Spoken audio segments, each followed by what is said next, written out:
இன்றைக்கு கர்த்தருடைய ஜனங்கள் ஒரு புதிய அடையாளத்தை நாம் ஒவ்வொருவரும் பெற்று நாம் எப்பேற்பட்ட சிறையிருப்பிலே இருந்தாலும், எப்பேற்பட்ட பாடுகளின் மத்தியிலே இருந்தாலும், எப்பேற்பட்ட வேதனைகள் இருந்தாலும், நீங்கள் கர்த்தருடையவர்கள் என்ற ஒரு அடையாளம் உங்களுக்குள்ளே வரும் பொழுது உங்கள் சிறையிருப்பு மாறும், உங்கள் கவலைகள் மாறும், உங்களுடைய பொருளாதார தடைகள் மாறும், நீங்கள் இழந்த நாட்கள், வீணாக போன நேரங்கள் மாறும். புதிய வாழ்க்கை, புதிய அடையாளம் வரும் பொழுது உங்களுக்கு ஆண்டவர் தருகிறதான ஆசீர்வாதம் புதிய வாழ்க்கை.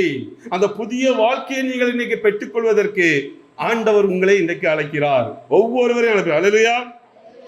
இன்னைக்கு நம்பிக்கையோடு அவரை பாருங்க, நம்பிக்கையோடு உறுதியாக தாகத்தோடு தேடி இந்த அடையாளத்தை நீங்கள் உங்கள் நெற்றிகளிலே போட்டுக்கொள்ளுங்கள். இதுதான் ஆண்டவர் நமக்கு சொல்லுகிறது.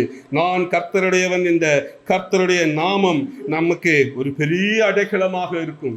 சங்கீதம் 20 பார்க்கிறோம், யாக்கோபின் தேவனுடைய நாமம் எனக்கு உயர்ந்த அடைக்கலம் என்று.